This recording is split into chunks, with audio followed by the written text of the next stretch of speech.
на стае пламя ў печы.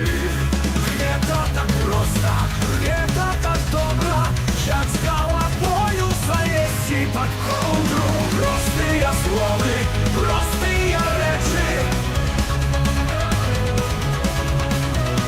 простыя словы, простыя рэчы.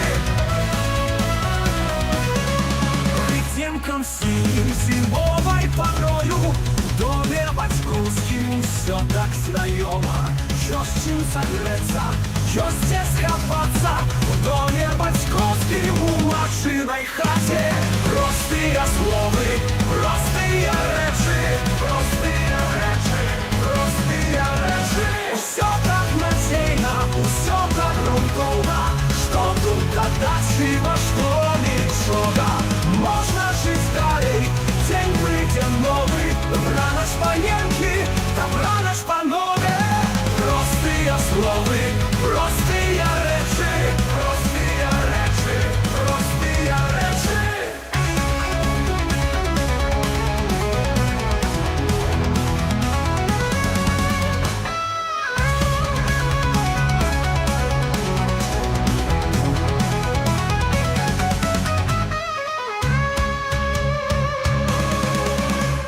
Простыя словы, простыя рэчы, простыя рэчы, простыя рэчы.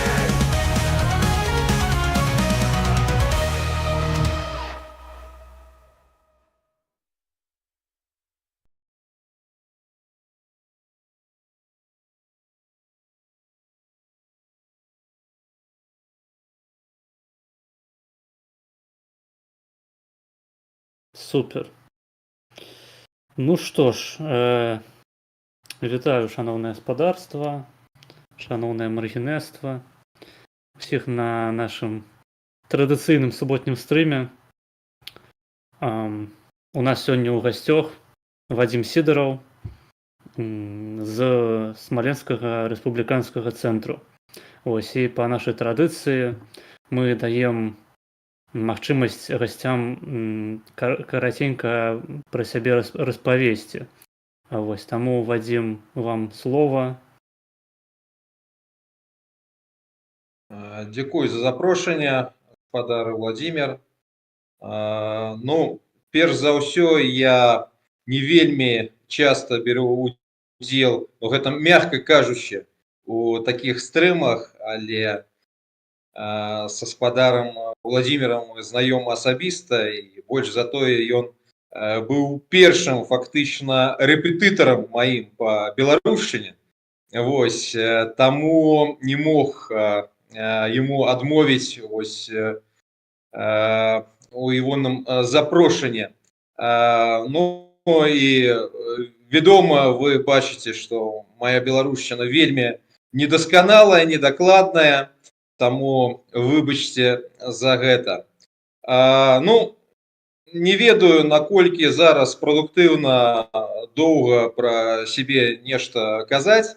Казаць, напэўна, можна шмат чаго, але тое, што датычыцца вось сённяшняга моманту, гэта тое, што я, ну, сапраўды, я адзін з прадстаўнікоў Смаленскага рэспубліканскага цэнтру ды усходняя крыўская платформа, якая аб'ядноўвае зараз Смаленскі рэспубліканскі цэнтр фактычна ды Пскоўскі рэспубліканскі цэнтр. Ну, у больш шырэйшым такім кантэксце я, так бы мовіць, тэарэтычны ды практычны дэкаланізатар Расіі, як гэта модна казаць зараз, тэарэтычна, таму што я дактарант этналогіі Карлава універсітэту ў Празе. Вось, я эксперт по этнапалітычных пытаннях, супрацую з нейкімі медыямі, у тым ліку з нацыянальнымі рэдакцыямі Радыё Свабоды.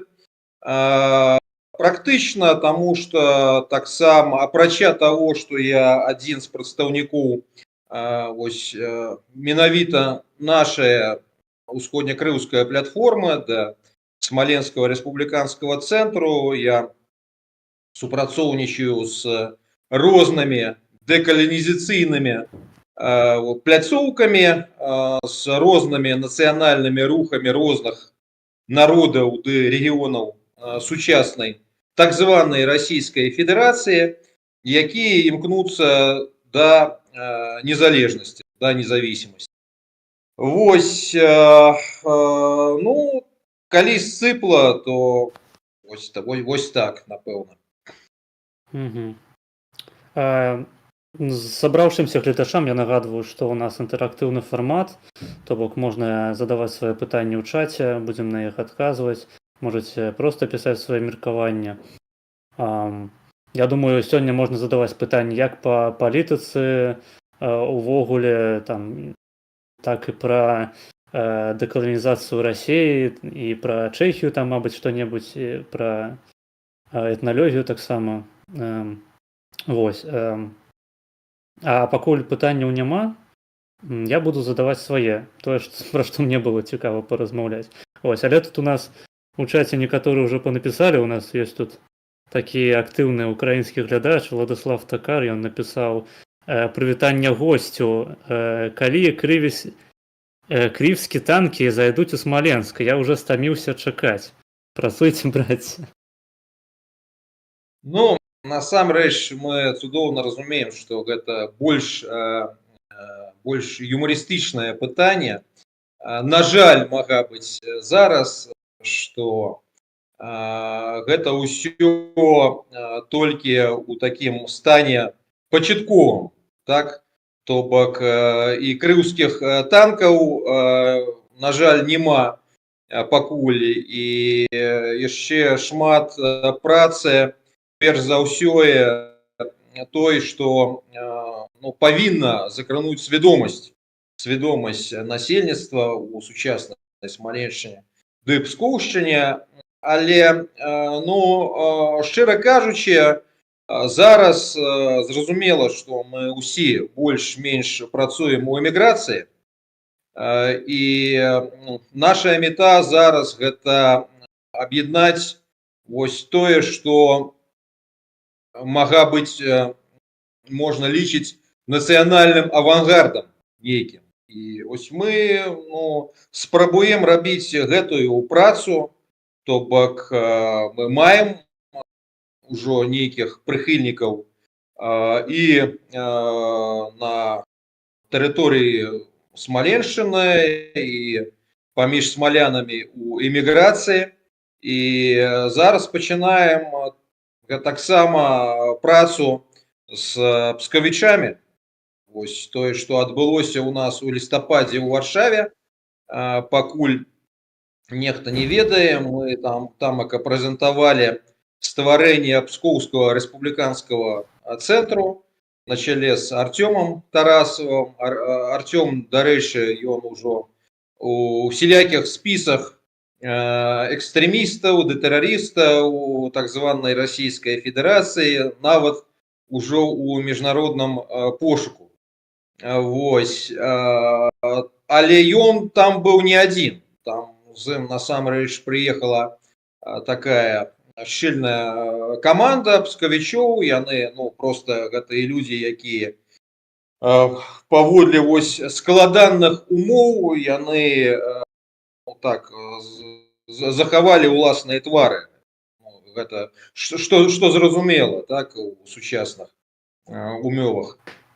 Таму, на жаль, я вам не магу адказаць дакладна, калі крыўскія танкі павяртаюцца альбо прыедуць менавіта ў Смаленск, але будзем у гэтым напрамку працаваць. Гэта правільна. Я больш пытанняў пакуль што не бачу ў чаце. Наконт дэкаланізацыі, вось вы так сябе акрэслілі адразу, калі вы зайшлі ў чат. Звычайна дыскурс дэкаланізацыі, ён выстаўляецца ў такім кепскім свеце з боку правых І насамрэч мне таксама здаецца, што у выпадку з Расіяй трэба казаць не зусім пра дэкаланізацыю, таму што, ну, ведаеце, дэкаланізацыя гэта азначае, што мы займаемся разборам нейкай пэўнай імперыі. Вось які ў нас імперыі ў гісторыі ёсць, так? І у нас ёсць была брытанская імперыя, была іспанская імперыя, была там Асманская імперыя якая-небудзь, расійская імперыя таксама. Вось некаторыя кажуць, што ЗША гэта імперыя. А сёння мы маем яшчэ далучыць да гэтага шэрагу сучасную Расію. І вось у мяне такое пытанне, ці насамрэч можна даваць настолькі шмат гонару расейцам, ці можна ім даваць шанец называць сябе імперыялістамі? Ну, глядзіце, пытанне цікавае. Тут калі ёсць некалькі розных аспектаў, спрабуем растлумачыць. Па-першае, што датычыцца вось самой дэфініцыі дэкаланізацыя. Я нават ужо калісьці пра гэта казаў, што я насамрэч не вельмі люблю гэтую дэфініцыю.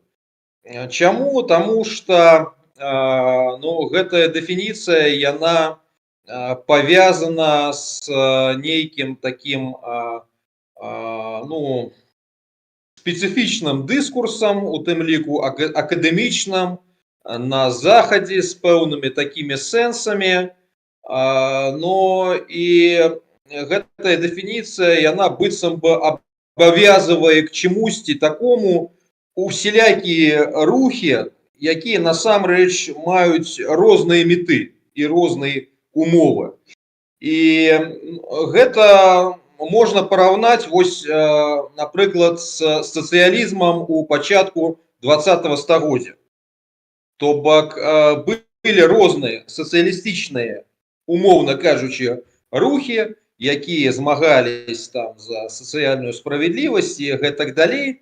А быў марксізм як нейкая глебалійская ідэалогія, вось, якую нейкі інтэрнацыянал ён спрабаваў вось так навязываць усім гэтым рухам. Але, напрыклад, калі мы пабачым, як гэта, паглядзім, як гэта адбывалася у Польшчы, вядомая гэтая цытата Пілсудскага, што калі ён быў на чале партыі польскіх сацыялістаў-рэвалюцыянераў, так? Але калі яны ўжо захапілі ўладу, ён проста казаў, што я зайду з цягніку сацыялізм на зупінкі незалежнасці. Так? Вось. І насамрэч гэта такой цудоўны прыклад, што вось быў некае такое паразуменне сацыялізму дагматычна, ідэалагічна, глобалісцкае, з пэўнымі сэнсамі, якія насамрэч для шмат якіх нацыянальных сацыялістычных партыяў да рухаў, яны былі проста непрыемнымі. Вось. І тое самае сёння, напрыклад, калі мы паглядзім на нейкіх вось гэтых дэкаланізатаров, альбо, як яны кажуць, дэкаланізатаров ок, так? То бок, таму што гэта ўжо далучаюцца нейкія і гендерныя пытання, і вось усё гэта. Так, мы цудоўна разумеем, што, напрыклад, нацыянальнаму руху чеченцаў альбо башкортаў, гэтыя пытанні, яны, мякка кажучы, абыякавыя. І гэта мякка кажучы. Так, то бок, яны маюць, насамрэч, пэўныя нацыянальныя меты і за іх змагаюцца. А ад гэтага трэба адрозніваць нейкіх такіх фундаменталістов ок ліберальна-постліберальнага дэкаланіялізму, посткаланіялізму і гэтак далей, які імкнуцца до того, аба вось гэтую тэорію, дактрыну дэкаланізацыі перетварыць на вось сучасную версію марксізму. Так, але з іншого боку, ну практычна, з практычнага пункту гледжання, ужо адбылося так, як адбылося, і вось гэтая назва, яна распаўсюджылась, у тым ліку ў расійскамоўным палітычным прасторы. І яна выкарыстоўваецца ну, просто для дэфініцыі ну, насамрэч сепаратістаў, альбо ну, таких радыкальных аўтанамістаў, канфедэралістаў і гэтак далей, гэтак далей. То бок просто ёсць ну, практычная справа змагання за незалежнасць, за дэкаланізацыю фактычна ў сэнсе вось змагання супраць расійскага каланіялізму. Мы ўжо пакрыху падыходзім до другого пытання. А ёсць дэкаланізацыйныя вось розныя такія тэорыі, якія насамрэч, з якімі насамрэч шмат хто з нас не пагаджаецца. Гэта першае. Па-другое, вось тое, што датычыцца таго, ці імперыя Расія ці не. Ну, я лічу, што так, што гэта імперія. Просто, ну, якая краіна, такая і імперія. То бок нам трэба разумець, што, канешне, гэта не імперія з роўню нават Савецкага Звязу. Таму што гэта было, ну, такое, была гэта такая з'ява вельмі непрыемная, але з іншого боку яна вось у чымсьці заслугоўвала на павагу. То бок гэта быў сур'ёзны праект. Мы зараз разумеем, што мы маем справу вось, ну, я нават не ведаю, як іх дакладна па-беларуску дэфінаваць, но гэта шпана нейкая. Вось гэта нейкія вось залішкі ўжо таго, што залішылася по Расійскай імперыі і по Савецкаму Звязу. Это з аднаго боку, але з іншого боку, ну, канешне, гэта імперія. То бок, як мы можам дэфінаваць імперію? Пачнем з гэтага. Гэта нейкая дзяржава, якая аб'ядноўвае розныя народы, але робіць гэта не праз ну, іх звяз, не праз прызнання іх суб'ектнасці і не праз іх злучэнне ў нейкі ну, добраахвотны звяз, але ну, прымусова. Ну і, ну, канешне, гэта тое, што робіць Расія. То бок, ну, чаму гэта не імперія? Просто, ну, іншая справа, што гэта такая ў значнай меры крынжовая імперія. Так, крынжовая, але ну імперія. Усё ж таки гэта імперія. То бок для вас любая дзяржава, якая праводзіць экспансіянісцкую палітыку, яна з'яўляецца імперыяй.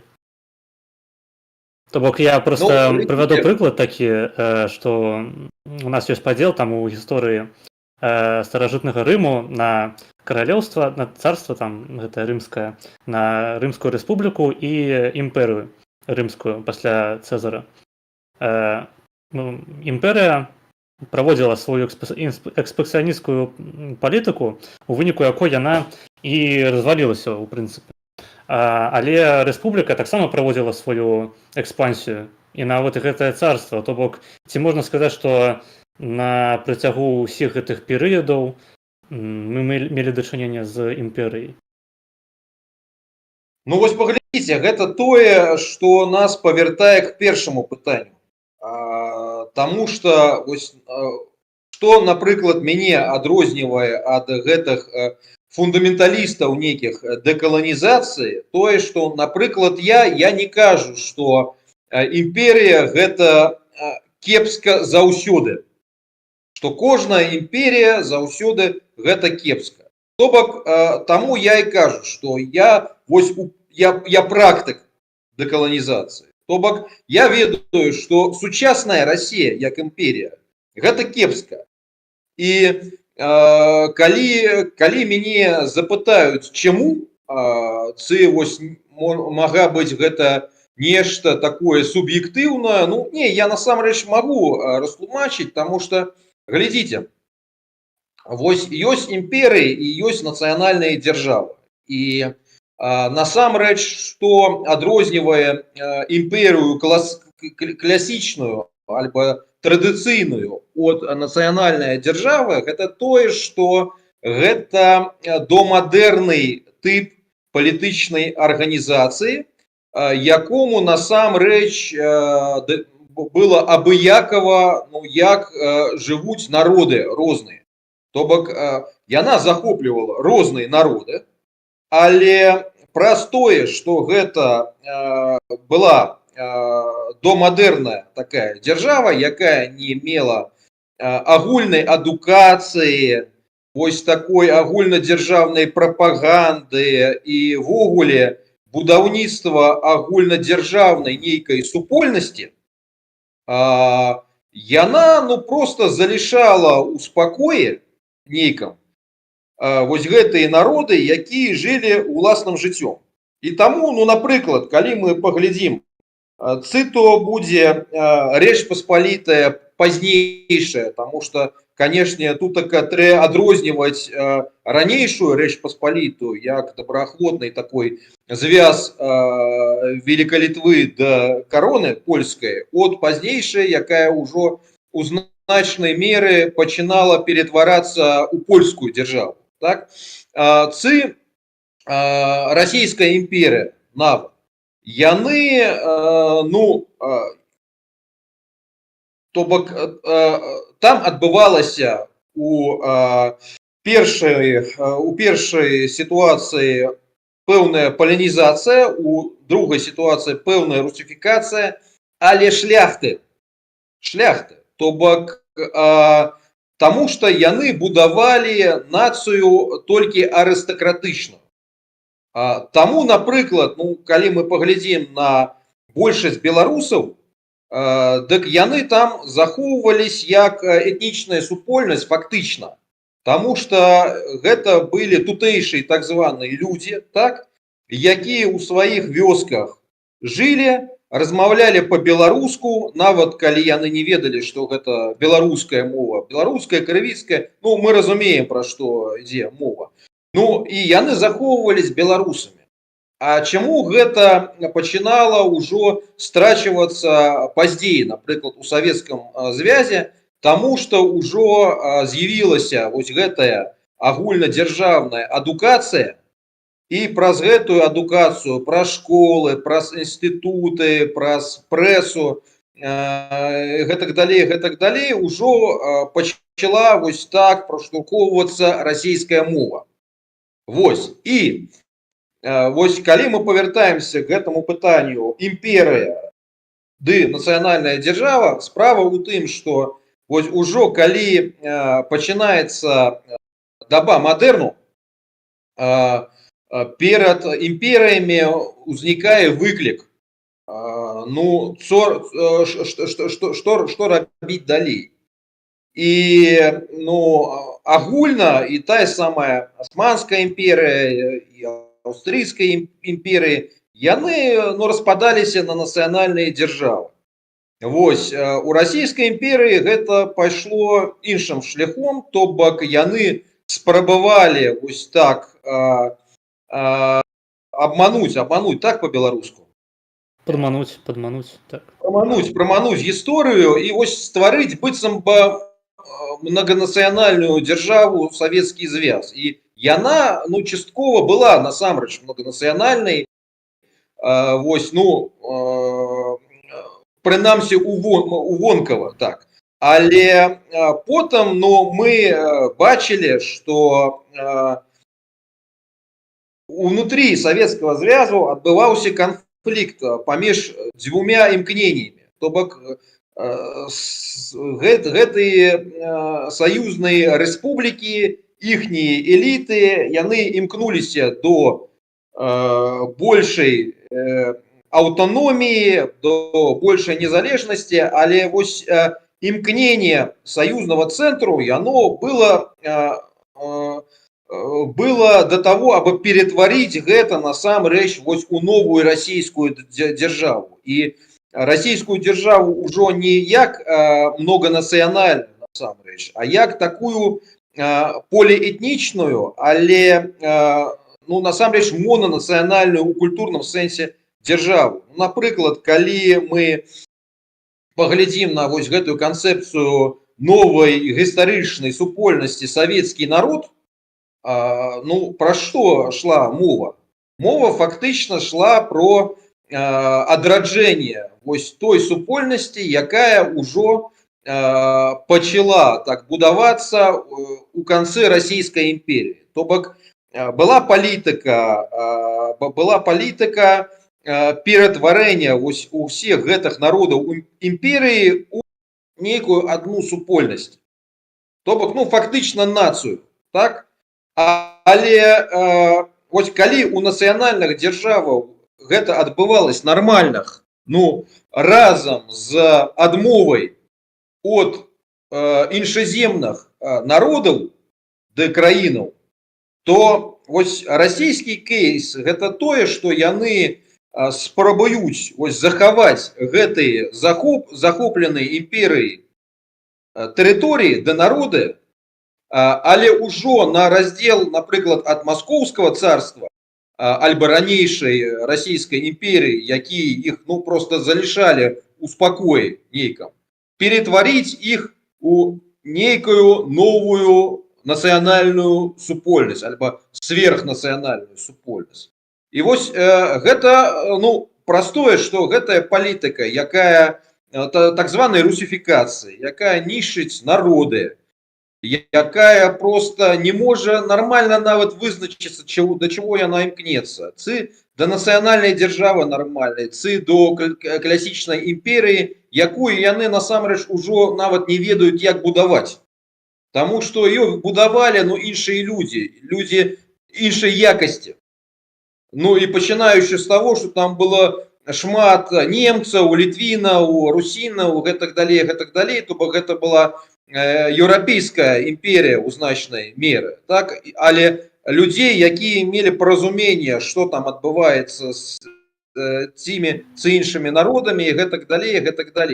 Гэта ўжо насамрэч смеццё гістарычнае, якое спрабуе ўсё ж такі не толькі залішыць гэтыя народы пад кантролем, але просто ім навязаць нейкі гібридны вось гэты русский мир, расійскі свет, які ані мир, ані русский насамрэч. Але гэта ўжо іншая справа. Таму я просто, адказваючы на ваше пытанне, я кажу так, што я ведаю дакладна, што вось канкрэтна гэтая імперія, гэта зло.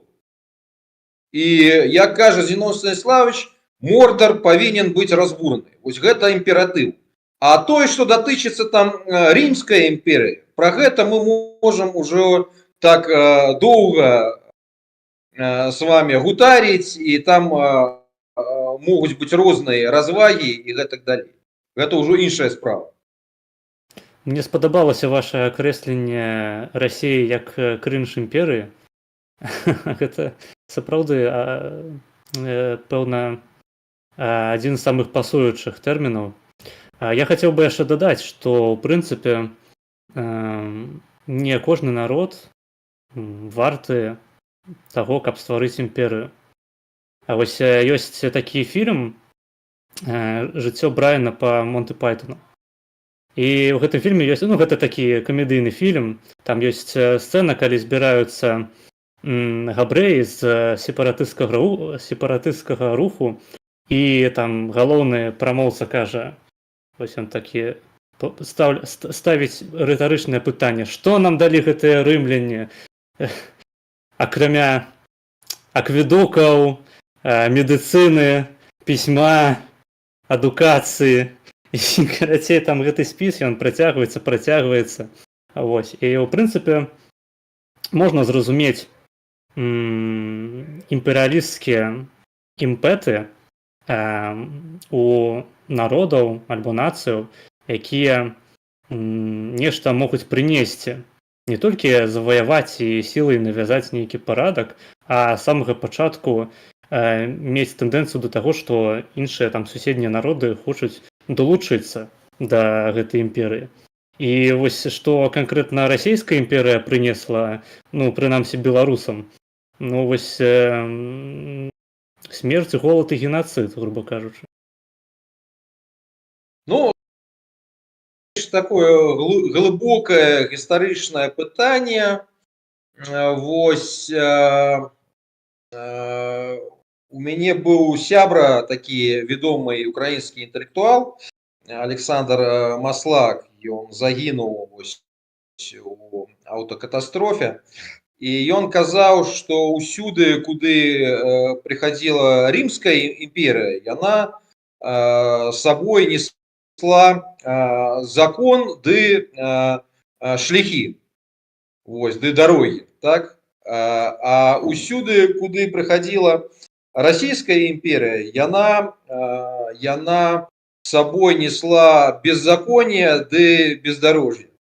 Вось. Ну, насамрэч, канешне, гэта у пэўнай меры нейкае спрошчанае, таму, ну, абы быць справядлівымі, нават мы павінны адрозніваць вось у сучасную гэтую крынж-імперію ад Савецкага звязу і Расійскай імперіі. То бок так, яны, канешне, вось у нацыянальным наратыве такіх народаў, як беларусы, украінцы і гэтак далей, ну, асабліва сёння, яны павінны лічыцца злом заўсёды. Але калі мы вось так разважаем гістарычна, канешне, там яшчэ сяк-так магчыма знайти нешта у Савецкага Саюзу, у якого, прынамсі, быў ідэалагічны нейкі універсальны праект. У тым ліку, ну, быццам бы стварэнне нацый розных у складзе Савецкага Саюзу. То бок, ну, тое, напрыклад, што выкарыстоўваюць вось гэтыя таксама крынжовыя беларускія нацыянал-камуністы, кшталту Дзерманта ці Пеці Петроўскага, якія там кажуць заўсёды, што вось Сталін стварыў Беларусь, Савецкі Саюз стварыў Беларусь, гэтак далей. Ну, мы, канешне, разумеем, што гэта хлусня, што там насамрэч яны былі прымушаны прызнаць гэтыя нацыянальныя альбо квазінацыянальныя дзяржавы, так званыя гэтыя саюзныя рэспублікі, праз тое, што ўжо там узніклі сапраўдныя нацыянальныя дзяржавы да рухі, ну, кшталту БНР того ж. Але, ну, прынамсі, у іх там было нейкае тэарэтычнае паразуменне, нейкі такі праект, сёе, тое, гэтак далей. Альбо, ну, напрыклад, што і датычыцца Расійскай імперыі, ну, напрыклад, ёсць і нейкія такія беларускія гісторыкі, кшталту Олега Латышонка, які, дарэчы, ну, я з вялікай павагай да яго стаўлюся, ён жыве ў Польшчы, ён быў удзельнікам салідарнасці, дарэчы, ён падтрымліваў БНФ да пазняка, вось у пачатку 90-х гадоў, але, ну, ён гістарычна, ён лічыць, што Расійская імперія, вось ужо, напрыклад, у 19 стагоддзі для беларусаў альбо для будучых беларусаў яна была меншым злом, чым Польша. Напрыклад, так, таму што, ну, егонае такое асабістае стаўленне. Гэта, насамрэч, конечно, дыскусійнае пытанне, але ён так лічыць, што калі б вось Расія не захапіла гэтую частку Рэчы Паспалітай, то там бы канчаткова адбылася палінізацыя беларусаў. Але праз тое, што там адбыўся гэты падзел Рэчы Паспалітай, беларусы атрымалі шанец нейкі і дзякуючы гэтаму там знік беларускі нацыянальны рух, ну а потым ужо адбылася Беларусь, уласна. беларуская нацыя. То бок я цудоўна разумею, што гэта дыскусійны такі погляд, мягка кажучы, вось, асабліва сёння. Але ну ён мае там ніякую такую сякую рацыю, ну альбо прынамсі аргументы. І гэта тое, што было, ну альбо напрыклад мы можам узгадаць вось про сітуацыю з фінамі ў расійскай імперыі. То бок яны насамрэч у пачатку 19 стагоддзя яны выгулілі праз Расію сваю нацыянальную будучыню, таму што там ужо адбывалася такая моцная шведзізацыя. Расія гэта зупініла і у тыя часы дала Фінляндіі аўтаномію, яны выкарысталі гэтую аўтаномію, аб пабудаваць фінскую нацыянальную ідэнтычнасць, культуру і гэтак далей. Але ж ну урэшце рэшт мы ведаем, што там сталася, што Расія таксама пачала там ужо у пачатку 20-го стагоддзя рабіць русіфікацыю, і ну яна просто уявіла себе, што ну яна стварила умовы не для того, што ей патрэбна. То бок яе метой было просто ну так послабіць шведаў, але яны не чакалі, што там узнікне фактычна фінская нацыя. А калі ўжо зразумелі, што там узнікла фінская нацыя, яны таксама ўжо пачалі палітыку па знішчанню фінскай нацыі. То бок, ну так, пэўныя часы нават Расія калісьці, кімсьці магла выкарыстоўвацца ну, у ўласных інтарэсах. Але вось сённяшняя Расія, яна ну просто не мае ані уласных ну рэальных ну, асэнсованых нацыянальных інтарэсаў, ані вось павагі к нацыянальным пачуццям ды інтарэсам іншых народаў. Таму ну гэта просто нешта такое не тое, што незразумелае, наадварот цудоўна зразумелае, але тое, што ну просто трэба зачыніць гэтае пытанне назаўсёды і ўсё. Зразумела. Тут у чаце ваш хлопчык пытае, як госць цябе ідэнтыфікуе: рускі, расеец, беларус, ліцвін, свой варыянт.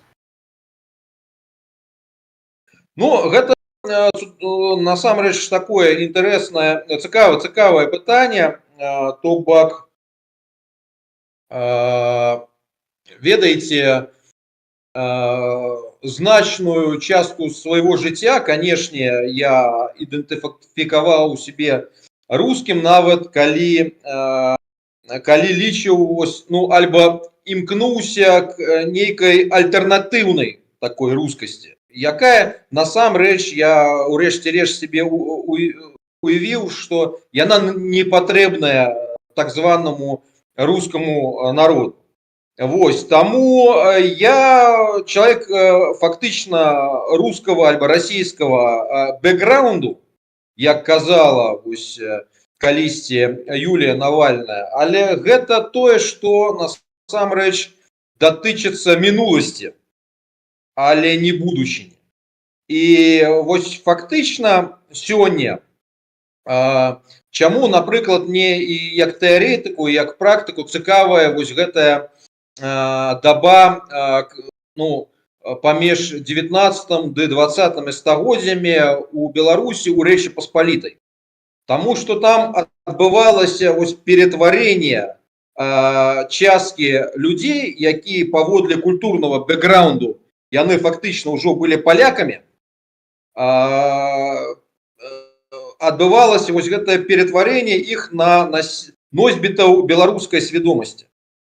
Вось, ну, людзей, напрыклад, як Скірмут, так, вядомая гэтая ж гісторыя, калі яму Дмоўскі прапанаваў вось далучыцца да польскай фракцыі ў расійскай дзяржаўнай думе, і ён яму адказаў, што так, я чалавек польскай культуры, але ну, у нас ужо іншы праект, беларускі нацыянальны праект.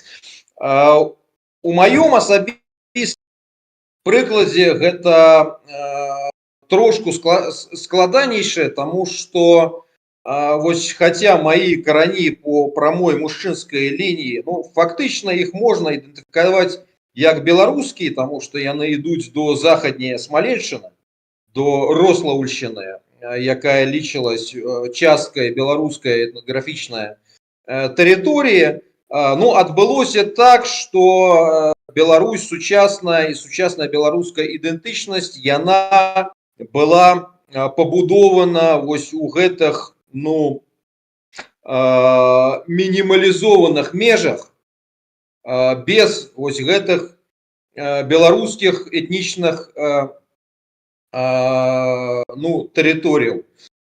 Гэта з аднаго баку. З іншага баку, вось насельніцтва гэтых земляў зараз, яно не маюць такую класічную сучасную беларускую ідэнтычнасць. Таму праз гэта мы насамрэч стварілі вось гэтую нашу усходнекрыўскую платформу, таму што з іншага баку вось гэтае насельніцтва гэтых земляў, хаця яно і страціла беларускую ідэнтычнасць, альба не атрымала беларускую ідэнтычнасць у час, у якой яна фармавалася, яно захоўвае пэўную вось гэтую крыўскую ідэнтычнасць. А калі мы ну, паглядзім, як фармавалася і сама беларуская нацыянальная ідэнтычнасць, дык мы ведаем, што там таксама былі варыянты, і шмат хто лічыў, што беларусам сябе трэ называць крывічамі, што гэта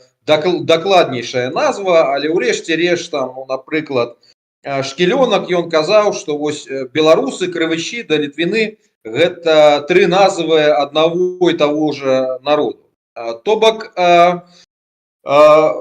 у маёй сітуацыі складана, я нават сёння, напрыклад, ужо грамадзянін Чэхіі, то бок я магу казаць, што я гентарутэне нацыённая богемія, напрыклад. Так, я чалавек з расійскім бэкграундам, але ўжо з пострасійскім такім стаўленнем до ідэнтычнасці, і вось гэтае пострасійскае стаўленне, яно у той же самы час з'яўляецца дорасійскім стаўленнем. То бок, вось из гэтай сітуацыі пострасійскай мы ўжо быццам бы павяртаемся ў сітуацыю дорасійскую, такой прымардыяльнай крыўскасці ды русінскасці, вось у сэнсе, ну, я гэта так называю, захаднерусізму здаровага чалавека. То бок не ў сэнсе захаднерусізму як часткі Расіі, а ў сэнсе захадняй Русі як часткі захадняй цывілізацыі. Ну, тое, што, напрыклад, было з тым самым Францішакам Скарынай, які, дарэчы, ён там таксама доўга жыў тады ў Празе, і хаця быў чалавекам вось з каранямі з Полачыны. Ну, то бок, гэта ўсё у сябе ніяк паяднаваў.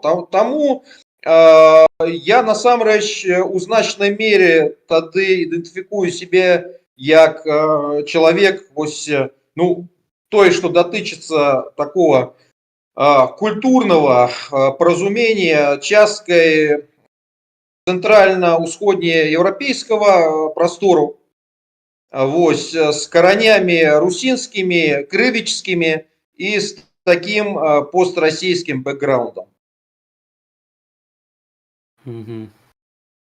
Ясно, так. Наступнае пытанне ў нас у чаце таксама з'явілася.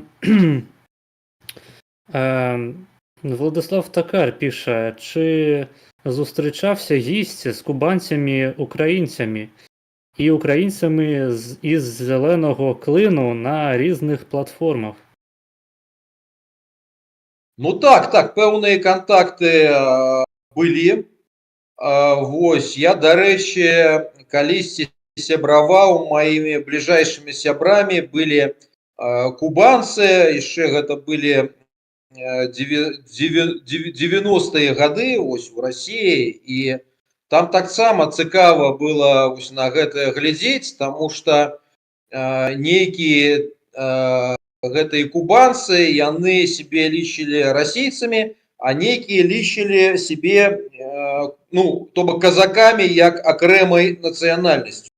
То бок я гэта уласнымі вачамі бачыў яшчэ ў 90-е гады.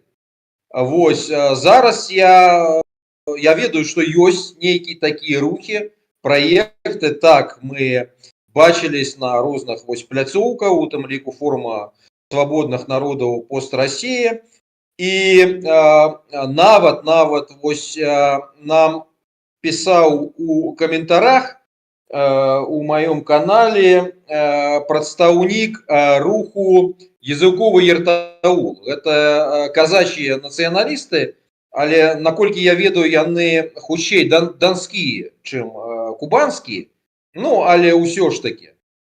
І які прапанавалі вось пэўнае сяброўства і гэтак далей. То бок, ну, пэўныя кантакты ёсць, так. Я нагадваю гледачам, што хто яшчэ не паставіў, стаўце падабайкі, вось задавайце свае пытанні. Тут яшчэ так ваш хлопчык напісаў паведамленне, якое я не буду чытаць пра Латышонка. Владислав Такар написав: проблема, що всі білоруські землі були в складі РІ. У литовців і українців частина земель була в інших державах. Коли почався тиск на нацрух у другій половині 19 століття, століття, я не ведаю, як це по-українську, то центр національного відродження переносився на етнічні землі.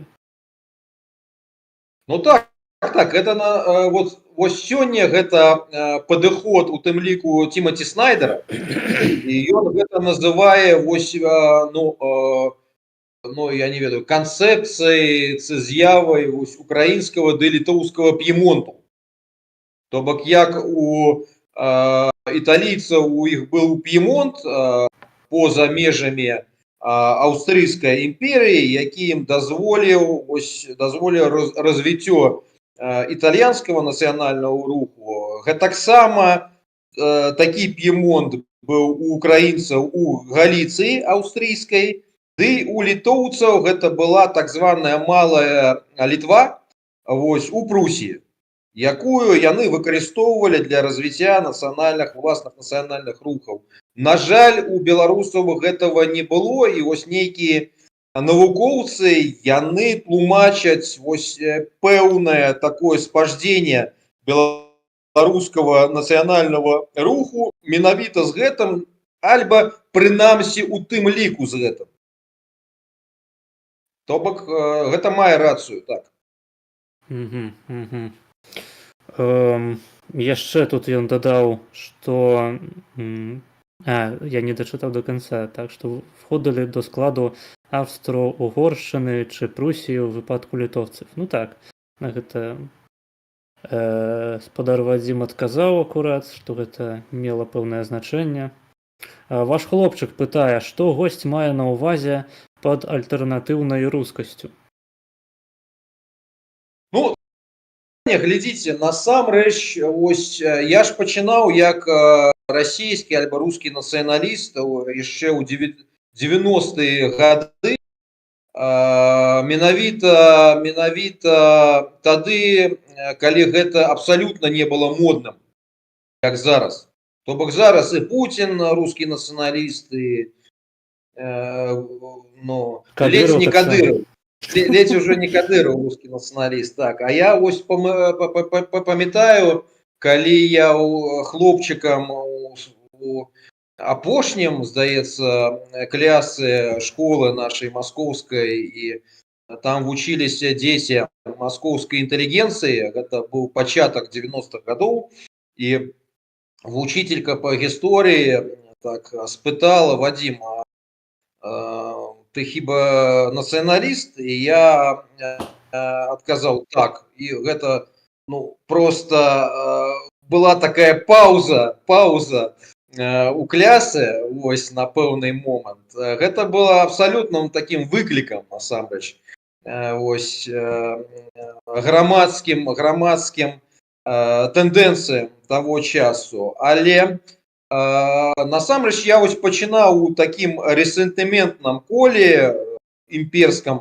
але вельмі хутка так адхіліўся до такого спецыфічнага колу.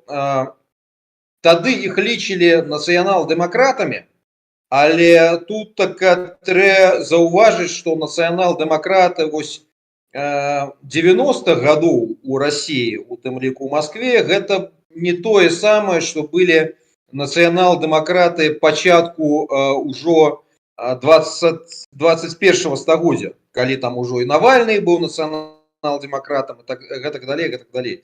І ввогуле тая даба там, ведаеце, вельмі важна паразумець, што ў тыя часы не было інтэрнэту. То бок гэта як у гістарычнай класіфікацыі до Рождества Христова і пасля Рождества Христова. То бок гэта таксама можна казаць про до інтэрнету і ўжо пасля інтэрнету. Вось гэта было до інтэрнету. Але у нас таксама былі вось нейкія надрукованыя розныя выданні і гэтак далей, але справа не ў гэтым. Справа ў тым, што гэта было такое рэвізіянісцкае, вельмі спецыфічнае кола, у яком упершыню для тых часоў, прынамсі, адбылася дыскусія, што для чаго. Нацыя для дзяржавы, як гэта заўсёды было у расійскім нацыяналізме і ў расійскай гісторыі, альбо наоборот, дзяржава для нацыі, як гэтага ніколі не было у расійцаў. І вось менавіта гэтае нашае кола, гэта былі тыя людзі, якія пачалі казаць, што нам патрэбна наадварот дзяржава для нацыі. То бок вось гэты весь гістарычны шлях імперскі, калі просто русский народ, так званы, гэта быў некі матэрыял для будаўніцтва вось гэтай шмат этнічнай імперіі, што гэта трэба прыпыніць і пабудаваць нармальную еўрапейскага кшальту нацыянальную дзяржаву. А потым там ужо пачаліся такія дыскусіі, а чаму менавіта вось гэтага не адбылося у России. І там пачаліся такія рэчы, то бок вельмі крытычнае пераасэнсаванне расійскай культуры, праваславия, вось, і ввогуле гістарычнага шляху, насамрэч. То бок гэта было вельмі такое, вельмі такая цікавая з'ява, і ўрэшце рэшт я ўжо там у канцы 90-х гадоў я адмовіўся ад нацыяналізму, ад ідэнтыфікацыі як нацыяналіста, таму што я ўжо тады зразумеў, што вось тое паразуменне нацыяналізму, да якога мы імкнуліся, яно ў Расіі да расійцаў немагчыма. Таму, тамака я ўжо пачаў сябе лічыць нейкім там правым анархістам, таким я быў эвалаістам і гэтак далей, і як бы быццам бы захоўвалась нейкая руская ідэнтычнасць, але, канешне, ўжо тады гэта была ідэнтычнасць абсалютна маргінальная для вось рускага мейнстріму. То бок з вельмі таким крытычным стаўленнем до рускага гістарычнага шляху, до расійскай рэчэйнасці, до расійскай культуры, таксама насамрэч, вось, до шмат якіх рэчоў. Але вось ужо насамрэч, то бок нават калі ўжо пачынаўся Майдан 2014 году альбо рэвалюцыя годнасці, я без усялякіх сумневаў падтрымліваў украінскую рэвалюцыю абсалютна і быў у ліку тых людзей, якіх называлі заўкраінцамі. Вось, але тады яшчэ гэта заставалася такая самоідэнтыфікацыя, ну, быццам бы другие русские, якія у той же самый час заўкраінцы. Ну, просто з часам я зразумеў, што ну, гэтая з'ява других русских, яна не можа быць пэўнай. То бок гэта ну, штучная просто нейкая ситуация, але калі вы імкнецеся до нейкай цельнай ідэнтычнасці, но просто трэ выходзіць з гэтага і будаваць нешта ўжо на іншым падмурцы. Так, ясна. Тут яшчэ Цім 4025 пытае, як размаўляюць старыя людзі на Смаленшчыне ў вёсках? Глядзіце, перш за ўсё просто трэба заўважыць, што менавіта я не са Смаленшчыны, я маю карані са Смаленшчыны, але я нават там просто быў некалькі разоў транзітам, так бы мовіць. Я, ну, але у той же самый час мы маем людзей, якія са Смаленшчыны, і ось старшыня нашего Смоленского республиканского центру Владислав Живица, гэта бывалы депутат сапраўдны Смоленской областной думы, які там жыў і які быў, ну, то бок ён быў депутатам, і шмат розных людзей яны у нас са Смаленшчыны. Тое, што я ведаю, што людзі, ну, пераважная большасць размаўляе па-расійску, але вот ты смаляне альбо смаленчукі, якія ну, сапраўдныя з каранямі смаленскімі, яны захоўваюць пэўнае такое беларускае альбо крыўскае вымаўленне.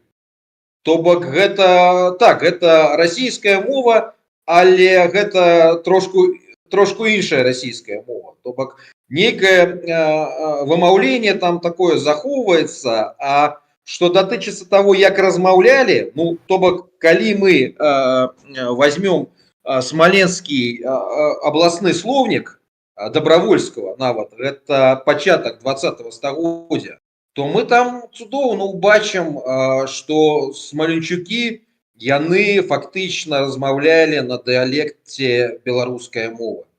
То бок, і з навуковага пункту гледжання гэта быў вось паўночна-ўсходні дыялект беларушчыны, які бліжэй за ўсё до крывіцкай гаворкі, так званая.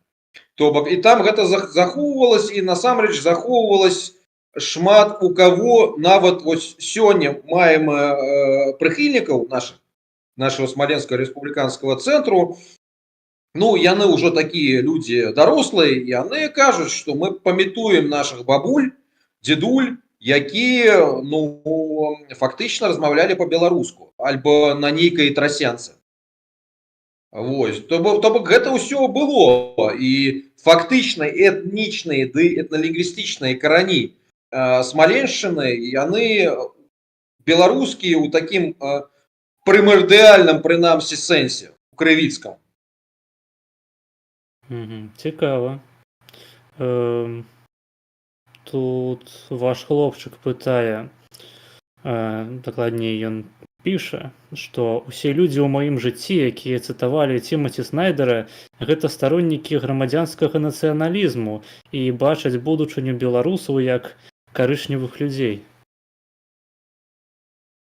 Слухайте, ну, глядзіце, насамрэч, вось я гэта тое, ну, што я раблю так вельмі прафесійна, фактычна некалькі дзесяцігоддзя, а ў апошнія гады нават вось, ну, у акадэмічныя прасторы, то бок я вучуся ў дактарантуре Карлова універсітэту, і, дарэчы, вось чэшская школа народоведы, я гэта так называю, альбо нацыяведзенне, нацыяведы, яна адна з, ну, насамрэч такіх, ну, вельмі прызнаных у свеце.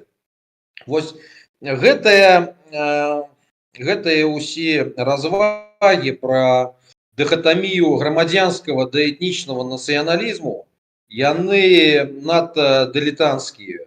Таму што ну, вось, ужо зараз паміж сур'ёзных даследчыкаў нацыяналізму ну, фактычна нейкі кансэнсус, што у чыстым відзе не існуе ані чыста грамадзянскага нацыяналізму, ані чыста этнічнага нацыяналізму тады, калі справа ідзе, прынамсі, пра адбыўшыеся нацыянальныя дзяржавы. Вось. То бок у тым ці іншым выпадку, так ці інакш, там прысутнасць як этнічнага фактора, так і грамадзянскага фактора. Але справа ў тым, менавіта як гэта адбываецца. Вось асабіста я прыхільнік такого погляду Міраслава Гроха ды Энтані Сміту. Гэта тое, што так, менавіта нацыя гэта, канешне, мадэрная з'ява. Але гэта мадэрная з'ява, яна не ўзнікае у паветры, як кажуць украінцы, так? То бок, вось нават у Міраслава Гроха у яго ёсць кніжка з назвай «Народы не са удзелам нагоды», то бок нацыі не з'яўляюцца раптам. То бок нацыя, канешне, яна з'яўляецца ды будуецца на пэўным этнічным падмурцы. Але у той же самы час гэта нейкі праект, які ён у пэўнай мере, канешне, адкрыты. Але справа проста ў тым, у якой мере ён адкрыты. То бок вось гэтыя развагі пра тое, што яны павінны ператварыцца ў нацыі, то бок там цемнашкірых людзей, но я думаю, што гэта выключна існуе вось у мышленках нейкіх леваліберальных сектантаў. То бок вось у чэхаў ёсць такая з'ява, як сельскі розум. То бок нейкі просто здравы сэнс, так? Здаровы глузд, як кажуць украінцы, што мы разумеем, што там адбываюцца нейкія працэсы і асіміляцыі, у пэўнай мере іміграцыі і гэтак далей, але просто адна справа, калі там прыедуць некалькі тысяч людзей, у тым ліку мага быць там будет нейкая колькасць людзей з іншых кантынентаў і адбудзецца нейкая асіміляцыя альбо іміграцыя, гэта адна справа. А іншая справа, калі там прыедзе мільён, напрыклад, альбо некалькі мільёнаў, так у Беларусь, напрыклад, з Хіны, так, альбо з Афрыкі. Вось, канешне, мы разумеем, што гэта просто розныя рэчы. Вось, то бок прыедзе там некалькі тысяч людзей там ды асіміліруюцца, ды інтэгруюцца, альбо гэта будзе такая мазіўная іміграцыя, якая просто будзе радыкальна мяняць склад насельніцтва. То бок таму я лічу, што просто тут павінен быць нейкі здаровы розум, здаровы сэнс. Вось, і не варта просто ісці да пэўных такіх экстрэмумаў, будь то такое радыкальнае refugee welcome, альбо наадварот, просто кожнага чалавека, які мае там трошку іншую фарбу, як гэта па-беларуску, таксама фарбу, вось, ніяк абражаць гэта. Як? Колер, калі пра цвет. Колер, так, абражаць ніяк гэтага чалавека,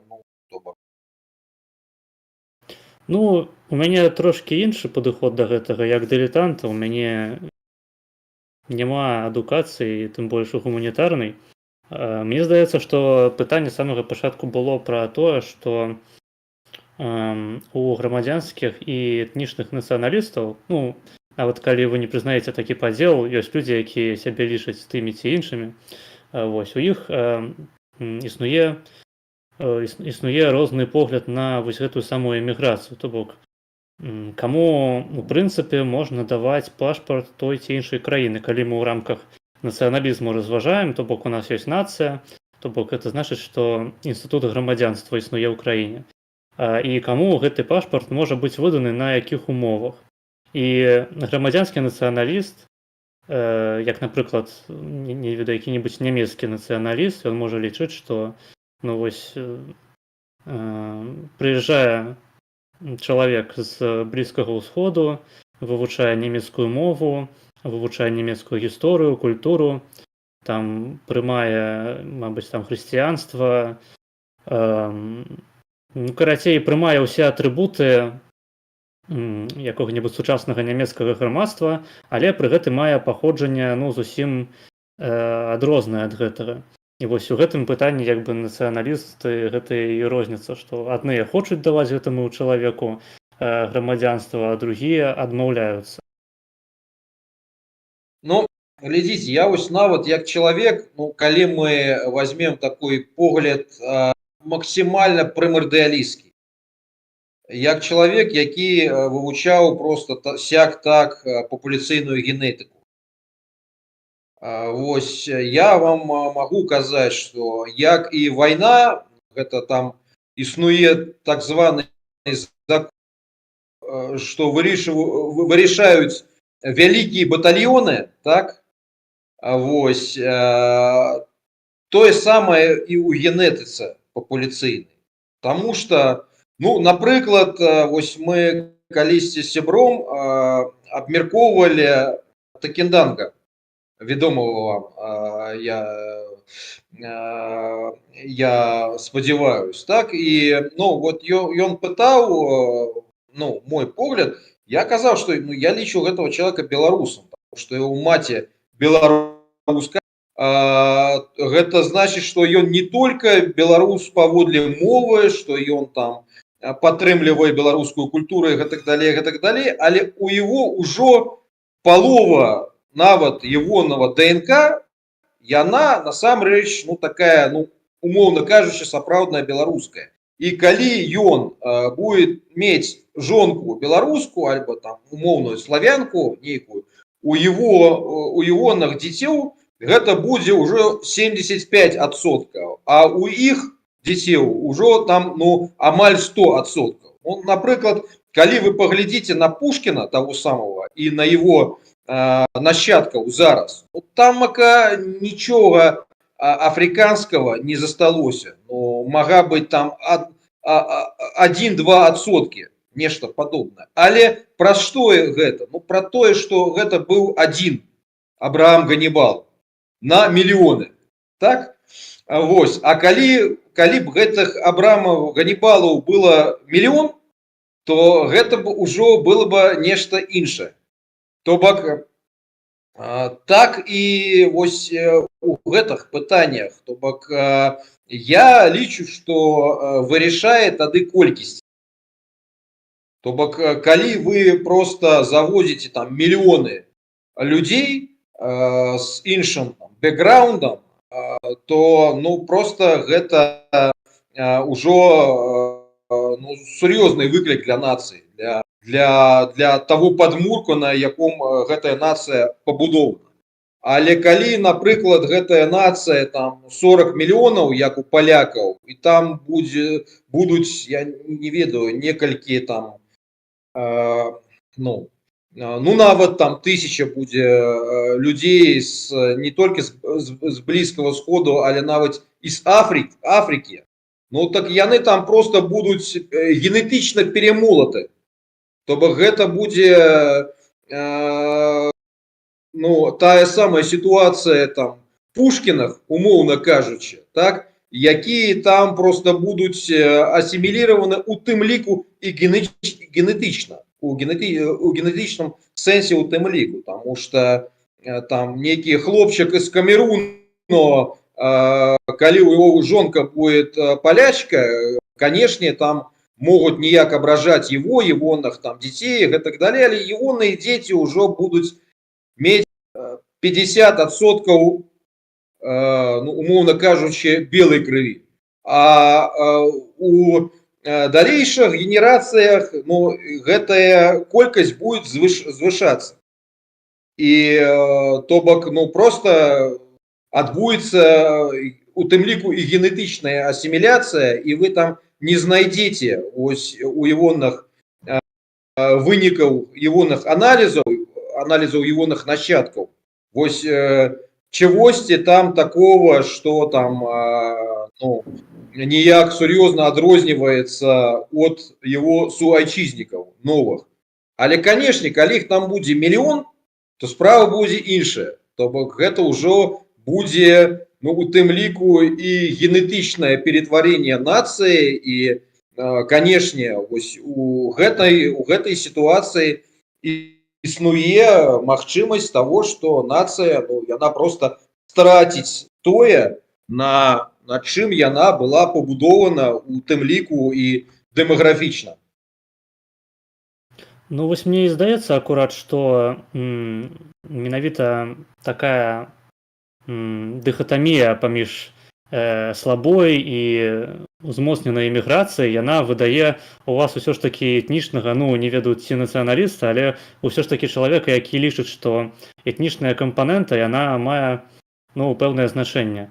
З пункту гледжання грамадзянскіх нацыяналістаў, як я гэта бачу, у прынцыпе няма розніцы, ці то малая група людзей, ці то вялікая.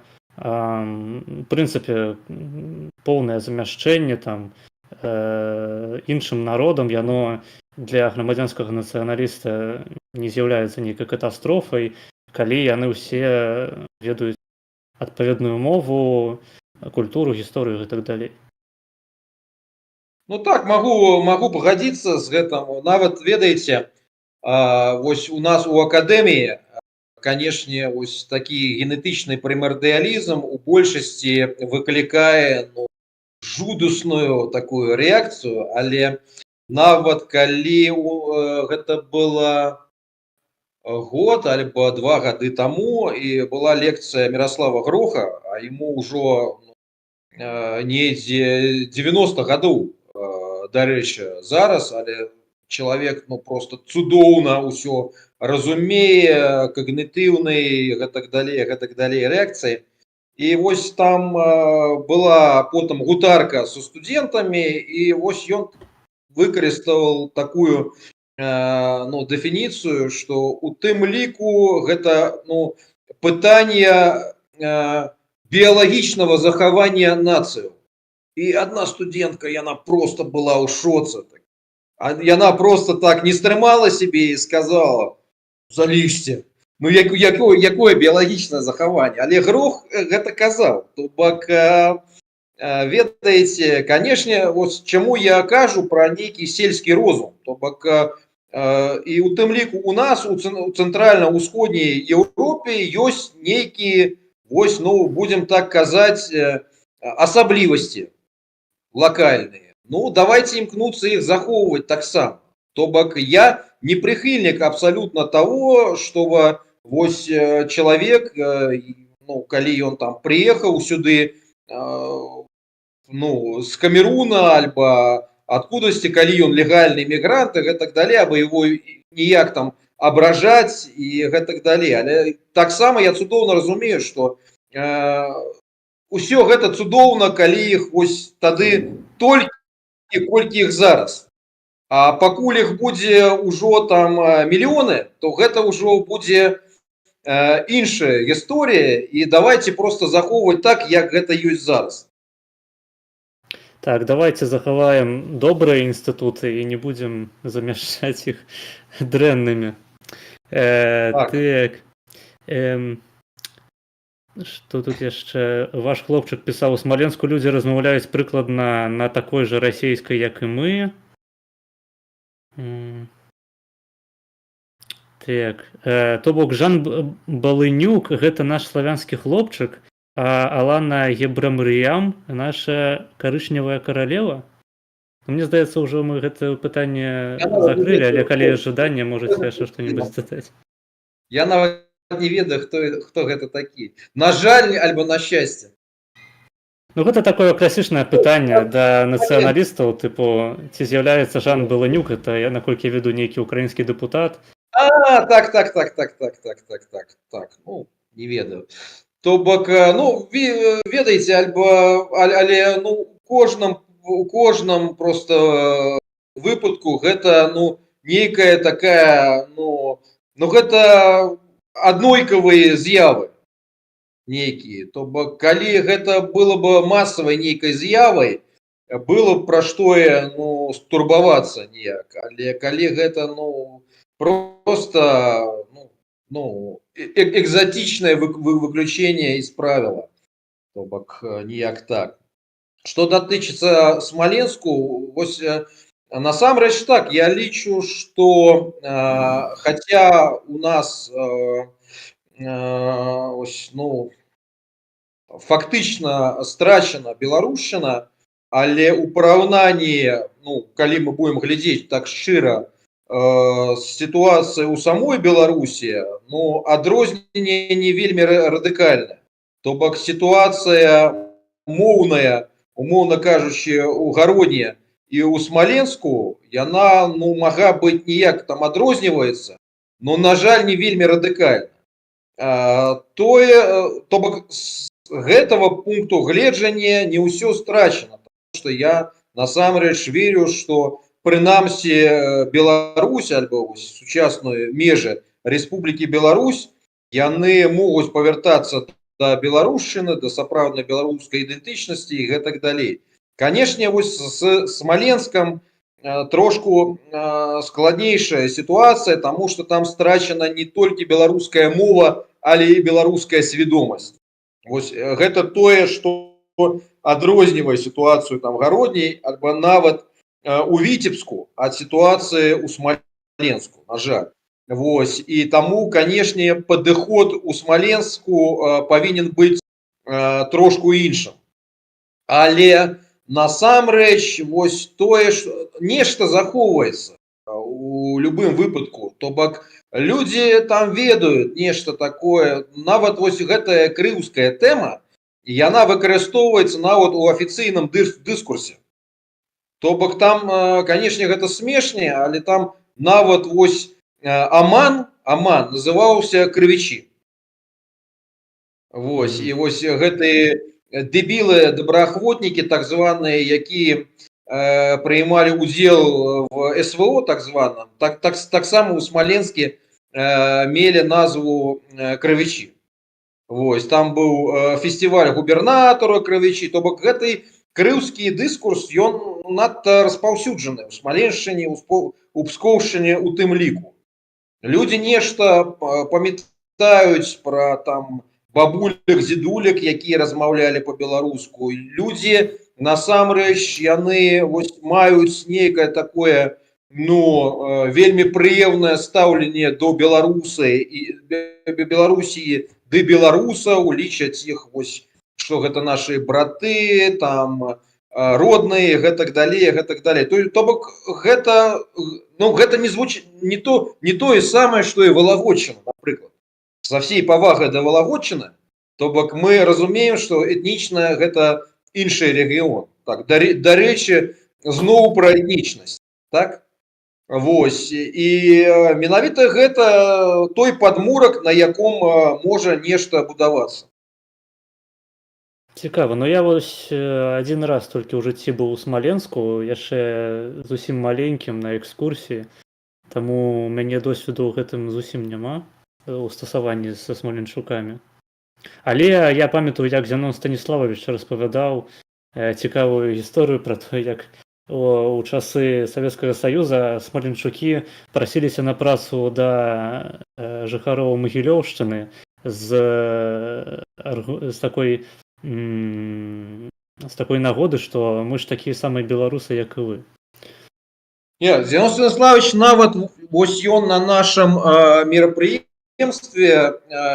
не тым, якое вось у лістападзе адбылося, а вось тое, што было раней, раней, ён там вельмі цікавыя рэчы расказваў пра тое, што гэта ўжо быў пачатак 90-х гадоў, і гэта быў кіраўнік смаленскага облвыканкому, здаецца, Орлу. Вось, і Зіновій Станіславович з ним гутаріў і прапанаваў долучить Смоленщину до Беларуси, то бок у склад Беларуси, або Смоленщина войшла простое, что там отбылась вот гэтая чернобыльская катастрофа, и Беларуси была необходна, то бок вось нейкая, у тым ліку як кампенсацыя за гэта, тэрыторыя, да якой могли бы приехать люди захадней Беларусі. Гэта з аднаго баку, а з іншага баку, Смаленщина, яна фактычна просто безлюдная. Вось, то бок стаў развіцця жудасны. І ён яму просто так растлумачыў, што гэта будзе карысна і для Беларусі, і для Смаленщины, і што цікава, што ён пагадзіўся, Орлу. То бок ён пагадзіўся, і там сяк так пачаўся нейкі працэс, але вось чалавек, які заблакаваў далучэнне Смаленщины да Беларусі, гэта знаеце, хто быў? Так. Гэта быў Дементей, гэта быў старшыня Верховной Рады Беларускай СССР яшчэ ў той час. То бок ён быў ідэйна прарасійскі, прамаскоўскі, і ён быў так в шоце, што вы кажаце, гэта экстрэмізм там нейкі і гэтак далей. Але Зіновій Станіславович кажа, што нават у пачатку 90-х гадоў беларушчыны у Смаленшчыне было больш, чым у Магілёўшчыне. То бок вось его асабістае ўражанне было такое. Зразумела. Ваш хлопчык піша: ох уж гэтыя чэшскія фашысты, асуджаю. Добра, што хутка ўсе перамруць і застануцца толькі нетаксічныя прагрэсіўныя дзяўчынэсы. Так, што тут асэнсаванага можна прачытаць? Владислав Такар піша, што чамусьці ў іх спартсмены часта ідуць у палітыку. Так, Владислав Такар піша: так, нацыянальную свідомасць можна накинуць над освітою. Маленьких смоленців зроблять білорусами. Робиш тести з білоруської мови для вступу в університети і скасовуєш русмову. Тоді молодь вчитиме, а батьки найматимуть репетиторів. Якщо можна накинуть білоруську нацсвідомість, то для чого створювати альтернативний нацпроект? Глядзіце, гэта насамрэч цікавае пытанне, таму што тут ёсць некалькі аспектаў. Перш за ўсё, просто мы гэта павінны зразумець, што тут мы с вами гутарим у вельмі таком спецыфічным средавішчы, так? Людзей, якія разумеюць многія рэчы. Але калі вы нават зараз пачнеце гэта абмяркоўваць так званымі беларускімі дэмакратычнымі сіламі, вось рэакцыя там будзе абсалютна іншай. Мы маем нейкі вопыт, яны пачнуць казаць, што гэта правакацыя, што вось нам бы ніяк там вырашыць праблемы хаця б Беларусі ў её сучасных межаў, і гэтак далей, гэтак далей. І навошта нам ввогуле яшчэ вось да таго такія ўшчэнт русіфікованыя рэгіёны, як Смаленшчына і Пскоўшчына, таму што нам свае вата хапаецца. Вось, навошта нам яшчэ і, умоўна кажучы, чужая вата. І насамрэч, калі сур'ёзна, гэта мае пэўную рацыю. То бок, канешне, вось з пункту гледжання беларускага нацыянальнага праекту, які зараз ён знаходзіцца в вельмі крытычным становішча. Канешне, пачынаць трэба з Рэспублікі Беларусь. Вось, і з гэтага пункту гледжання вось новыя тэрыторыі з насельніцтвам, у якога страчана не толькі беларушчына, але ввогуле і беларуская свядомасць, гэта тое, што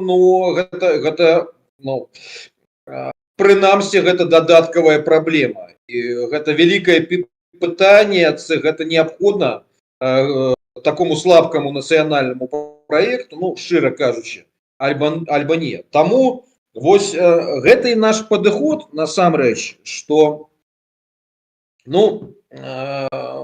глядзіце, нават вось Путін і Расія, якія, як бы мы да іх не ставіліся, гэта дзяржава з такой уже адбыўшайся ідэнтычнасцю, і больш за тое, гэта ідэнтычнасць была распаўсюджана на часткі фактычна украінскага абшару.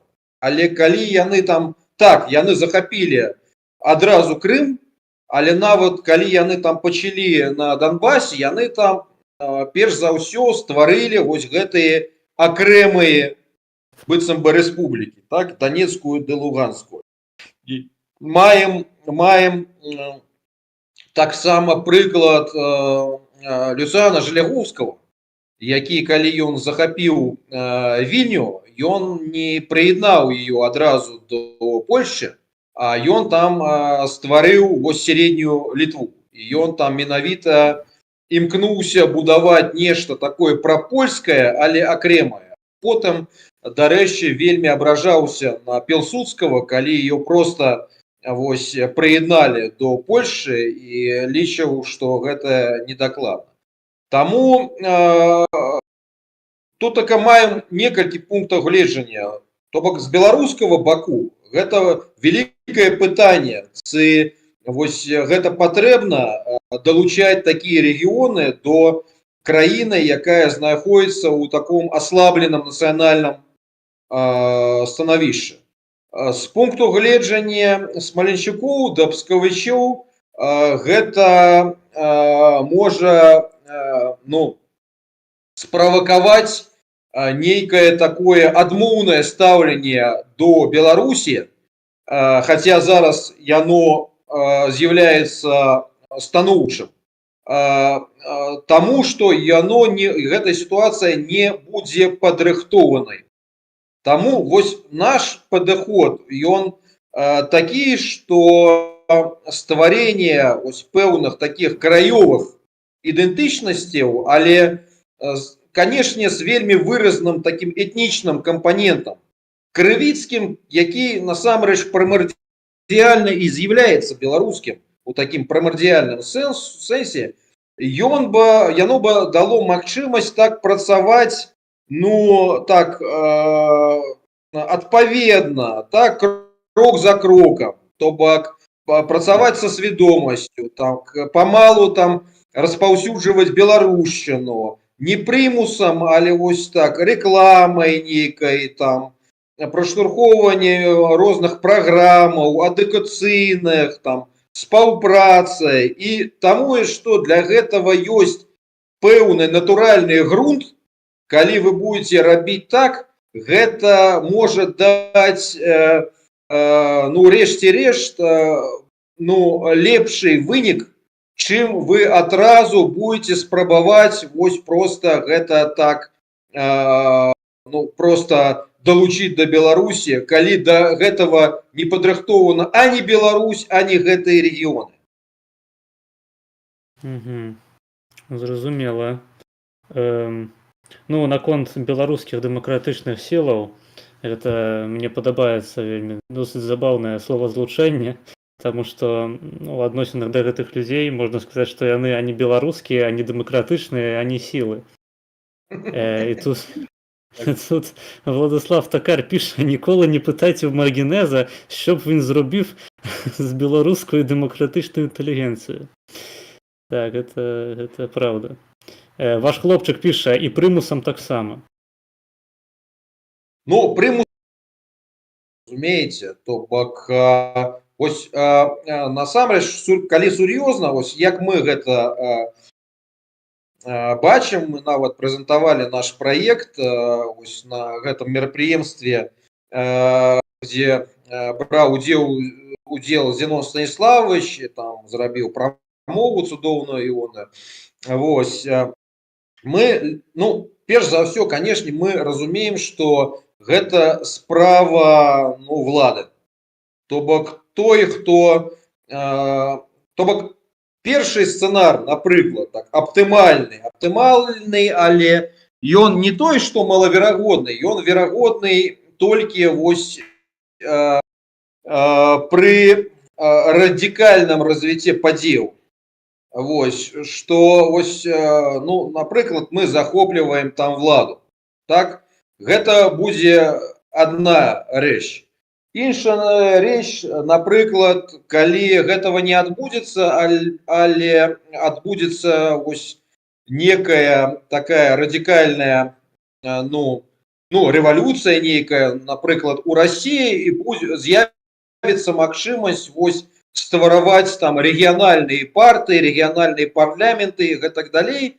І, напрыклад, гэта сцэнарый, пры яком, ну, вось просто такія прабеларускія, крывічскія, смаленчукска-рэгіяналісцкія сілы, яны бяруць удзел у мясцовым палітычным працэсе, яны там прыймаюць удзел у выбарах, сидят у парламенце, стварылі там нейкую там фракцыю, ну, напрыклад, нешта падобнае таму, што ёсць там недзе ў Каталоніі, там, альбо нават там у Брэтоніі і гэтак далей. То бок гэта розныя сцэнары, мы гэта цудоўна разумеем, і магчымасць сякого такого прымусу, яна ёсць только пры першым сцэнары. То бок калі влада у нас. І вось калі мы разважалі, як гэта магло б адбывацца, мы прапанавалі так, што гэта былі б дзве афіцыйныя мовы, расійская ды беларуская, а стратэгічна мы імкнулись бы адрадзіць як дзяржаўную мову старасмаленскую гаворку, якая ў той же час з'яўляецца, ну, шчыра кажучы, версіяй беларушчыны. То бок гэта просто рэгіянальны паўночна-ўсходні дыялект беларушчыны, крывіцкая гаворка, то бок кожны чалавек беларускамоўны, які валодае беларушчынай, ён бы разумеў бы гэтую самую смаленскую гаворку і наадварот. Але, канешне, праз тое, што яна страчана ўжо фактычна, і там бы быў патрэбен пэўны працэс яе рэстаўрацыі, рэканструкцыі, гэта было бы магчыма толькі праз тое, што, ну, перш за ўсё, трэба было бы там распаўсюджыць класічную беларушчыну. І ўжо тады чалавек, які разумее беларушчыну, ён бы мог бы, ну, так бы кажучы, перестроиться на адпаведную ее региональную версию. Вось.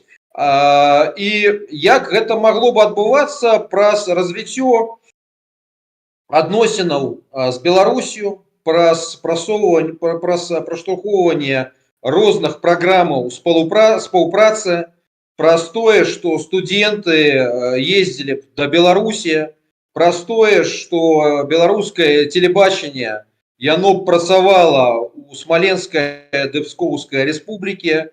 То бок я нават памятаю цудоўна, напрыклад, як я пачаў разумець, ну, перш за ўсё, украінскую мову.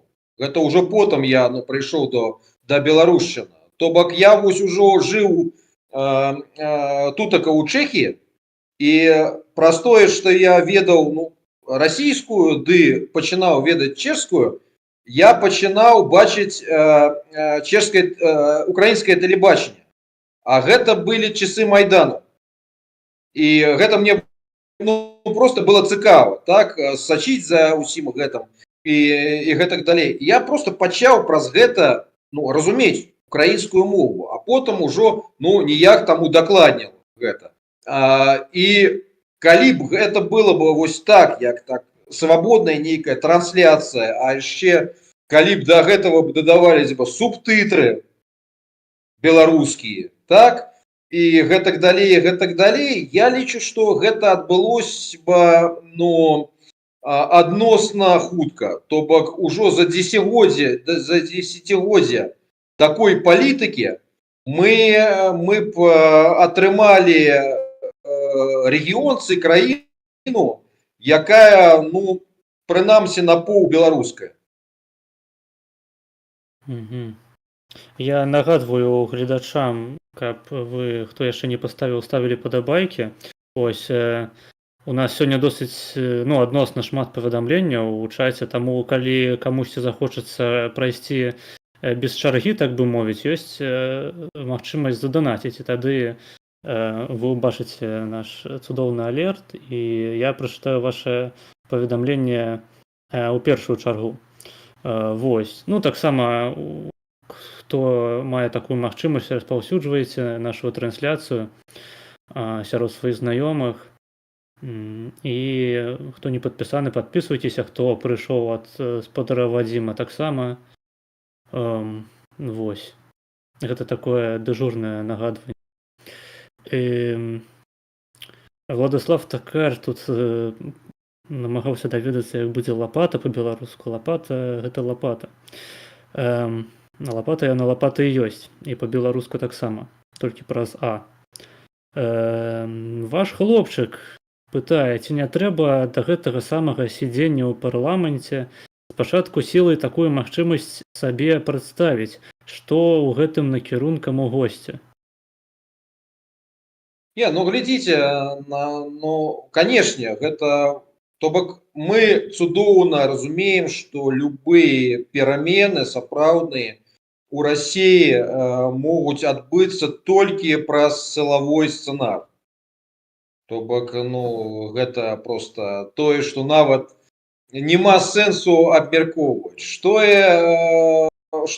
робіцца ў гэтым напрамку?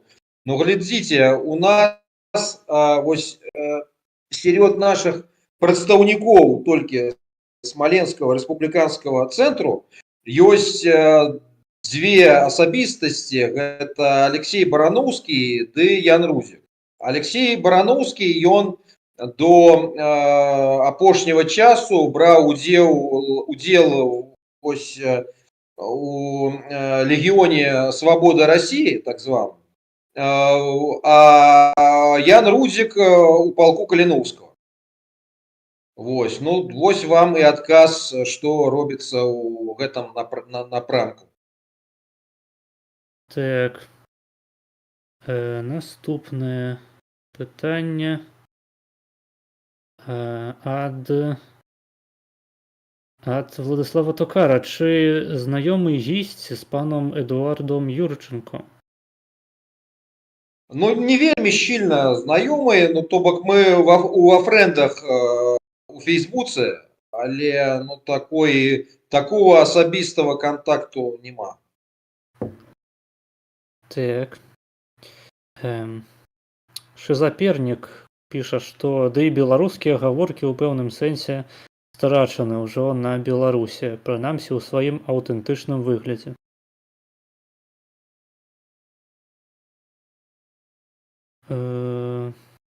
Окей. Так, ну пакуль што пытанняў няма больш. Сачылі за выбарамі ў США? Ну, канешне, сачыў, ну, проста, ведаеце, ўжо маю нейкі вопыт такі, і проста такое паразуменне, што ад нас у гэтай справе, мякка кажучы, мала што залежыць. То бок, ну, проста, як бы, гэта цікава, канешне, гэта нас напрямую закранае, але, ну, з пункту гледжання такой эканоміі нерваў, вось, ну, проста ўжо вось праз гэты вопыт жыццёвы ўжо так вельмі спакойна сачыў за гэтым. Як вы лічыце, наколькі моцна паўплываюць вынікі гэтых выбараў на нашу усходнееўрапейскую сітуацыю, так бы мовіць? Ну яно мае насамрэч некалькі бакоў. Вось, канешне, галоўнае для нас гэта тое, што датычыцца Украіны. Тутака, канешне, ёсць нейкія страхі і былі тое, што там Трамп быццам бы можа здаць Украіну, там дамовіцца праз яе галаву з Пуцінам і гэтак далей, гэта з аднаго баку. З іншага баку, ведаеце, то бок тое, што апошняя ўжо бывалая, але яна яшчэ так трошку будзе калішняя адміністрацыя амерыканская, яна декларавала такую безумоўную падтрымку, так, і быццам бы гэта цудоўна гучыць, але, канешне, мы бачылі, што ў рэчаіснасці гэта было далёка ад таго, што декларавалася. І таму, проста пытанне ў тым, ці гэта можа быць горш, альбо горш ужо быць не можа, і наадварот, ёсць, прынамсі, там нейкі шанс, у тым ліку праз такі спецыфічны тэмперамент асабісты Трампа, у тым ліку, што ён імкнецца ніяк дамовіцца з Пуцінам, а калі ён там убачыць, што тое, што ён лічыць нейкім здаровым кампрамісам, Пуцін ад гэтага адмаўляецца, і як ужо ён сябе будзе паводзіць у гэтай сітуацыі, гэта пытанне. Вось адказ на гэтае пытанне мы убачым. Насамрэч, вось пачатак, тое, што я вижу, кого Трамп назначыў прадстаўніком по пытаннях гэтых перамоваў, гэтак далей, яно пэўнай прычынай для нейкага асцярожнага аптымізму. А далей паглядзім. Так, вядома, забаўна было часамі назіраць, як розныя беларускія дзеячы ў твітары вельмі моцна расчараваліся там у амерыканцах, што пачалі там абразы нейкія з'яўляцца, што вось глыбінны народ прагаласаваў за марыянетку Пуціна. Вядома, гэта проста чарговы палітычны крынж, насамрэч. Насамрэч, я, шчыра кажучы, вось ужо даўно я надта адмоўна ставіўся да Трампа. Вось, то бок я ад пачатку так лічыў, што для кандыдатаў ад кансерватыўнай партыі гэта таксама трошку такая крынжовая асабістасць, калі уж мы актыўна выкарыстоўваем гэтую дэфініцыю. Але потым, проста калі ён ужо стаў прэзідэнтам, мы проста пабачылі, што нічога такого жудаснага не адбылося, што мага быць, там былі нейкія такія адмоўныя рэчы, але былі і станоўчыя рэчы. І ўрэшце рэшт, насамрэч, тое, што адбылося, вось гэтае нападзенне на Украіну, гэта ж насамрэч адбылося не пры Трампе. І тое, што ён кажа, што пры ім бы гэтага ніколі б не адбылося, мага быць, ён у гэтым мае рацыю. То бок тое, што мы бачылі з баку Байдену, гэта так вельмі гэта было так невідавочна, так бы кажучы. То бок шмат такіх цудоўных словаў, былі, канешне, і дзеянні нейкія, гэта немагчыма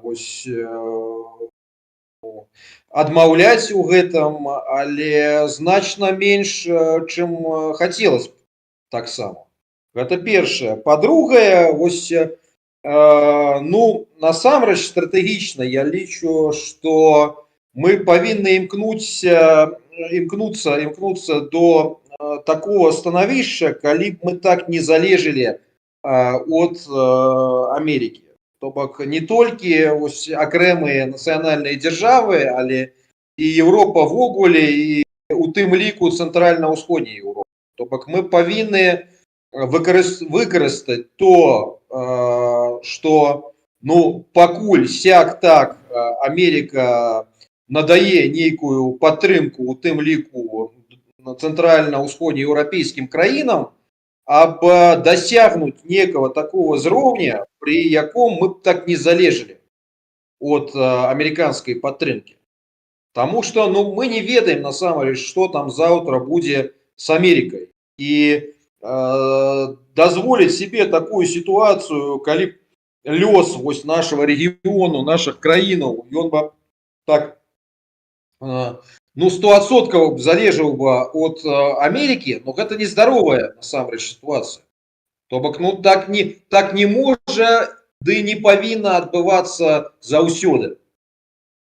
Гэта проста сведчыла пра недееспасобнасць гэтых народаў, гэтых краінаў і пацверджвала бы гэтае паразуменне расейцаў, што гэта выключна марыянеткі Амерыкі. Што яны проста нежыццяздольныя без вонкавай падтрымкі. То бок гэта не павінна так быць заўсёды. Таму маё паразуменне, што цэнтральна-ўсходняя Еўропа, інтэрмарыум, траімор'е, як заўгодна, яно павінна ператварыцца на моцны такі геапалітычны цэнтр, які схопен себя бараніць. Ніяк так. Я насамрэч пагаджуся, вядома, што галоўнае, на чым нам трэба, на што нам трэба звярнуць увагу у выбарах ЗША, гэта тое, як гэта паўплывае на сітуацыю з вайной ва ўкраіне. Для мяне асабіста ў гэтых выбарах вельмі цікава было паглядзець на самую прапаганду. То бок мяне асабіста ўражвае, наколькі нізка апусцілася прапаганда нават у заходніх краінах, такіх як ЗША, што у іх настолькі малы далягляд і у прынцыпе нейкі асацыятыўны рад, што любы іхны апанент адразу апыняецца, па-першае, Гітлерам, а па-другое, Волан-дэ-Мортам. То бок вельмі ўражвае тое, да якога ўзроўню пошласці можа скаціцца развітое заходняе грамадства. А наконт залежнасці ад ЗША, мне здаецца, ўсё ж такі гегемон ёсць гегемон, і у нашых інтарэсах ёсць падтрымліваць гегемонію ЗША, вядома, пры гэтым адстойваючы пэўную самастойнасць, але варта разумець, што ніякага шматпалярнага свету асабліва не атрымліваецца. І калі ЗША нешта здарыцца і гэтая краіна страціць сваю пазіцыю сусветнага паліцэйскага, то адразу на яе месца прыйдзе Кітай, Іран і ўсе гэтыя таварышы, якіх мне асабіста не хацелася б бачыць на такім высокім статусе. Таму, вядома, я таксама услед за Трампам лічу, што еўрапейцам, напрыклад, трэба больш даваць грошай, больш адсотак падаткаў на сваё ўзбраенне самім. Таму што тое, як сябе паводзяць краіны заходняй Еўропы, гэта мяжуе просто, ну, это не проста нагласць, гэта паразітызм, па сутнасці, на целе ЗША. Вядома, такіх рэчаў адбывацца не павінна, і дапамагаюць заўсёды тым, хто сам нешта робіць. Вось, напрыклад, як у Польшчы зараз, па-мойму, 3,5% ВВП аддаецца на ўзбраенне. Ну, яны збіраюцца яшчэ больш. Ну, вядома, гэта таксама пэўны палітычны папулізм тут прысутнічае. Вядома, што яны гэтага хутчэй за ўсё не зробяць, але агучваюцца лічбы і 5%, і 10%. Вось я гэта падтрымліваю як мага больш сур'ёзна. Ну, я дазволю себе нешта дадаць. Ну, то бок у гэтым перелічаным вами, конечно, пэўная рацыя, але па-першае, вось вы кажаце, што ў нашых інтарэсах Америка захоўвалась як гегемон. Але пытанне ў тым, ці гэта ў інтарэсах самой Америки, ці амерыканцы самі вось разумеюць свой уласны інтарэс як вось імкненне до захавання сусветнай светавой гегемоніі. Я шмат насамрэч таксама гутарю з рознымі амерыканцамі, я гэтага не бачу. На жаль, альбо на шчасце, я не ведаю, але мы таксама павінны разумець, і часткова поспех Трампа, ён таксама з гэтым павязан, што ў Амерыкі ды ўзрастае нейкі запыт на ізаляцыянізм. То бок гэта проста тое, што ад нас не залежыць. Па-другае, мы павінны разумець, чаму так адбываецца, і павінны разумець нейкі доўгатэрміновы тренд. Адбываецца так у значнай меры простое, што Америка, яна перестае быць фактычна еўрапейскай дзяржавай. То бок Америка фактычна была стварана як еўрапейская калонія, якая там потым дасягла незалежнасці, але так ці інакш яна захоўвалась культурна, этнічна, у тым ліку, то бок тое, пра што мы с вами гутарілі, як еўрапейская краіна. Зараз гэта проста праз дэмаграфічныя тэндэнцыі пачынае зменьвацца. То бок Америка з аднаго баку, яна пачынае быць усё менш, так бы кажучы, еўрапейскай, альбо проста белай. А з іншага баку, вось шмат хто з гэтых белых, гэта людзі з такой свядомасцю рэднекаў, якія сябе не лічаць еўрапейцамі. То бок я шмат з гэтымі людзьмі гутарыў. Я вось у іх бачыў тое, што нават калі яны себе, яны могуць себе лічыць белымі, так выразна, для них гэта можа быць абыякава, але у любым выпадку еўрапейцамі такія людзі себе не лічаць. І вось, напрыклад, Байден, што цікава у его асабістасці, гэта чалавек, канешне, з выразнай еўрапейскай свядомасцю. І там шмат такіх людзей, дасюль ёсць. То бок такія людзі, як Збігнеў Бжезінскі, гэтак далей, у тым ліку гэта людзі з нашым цэнтральна-ўсходнееўрапейскім бэкграундам. То бок для якіх Еўропа, она не абыякава.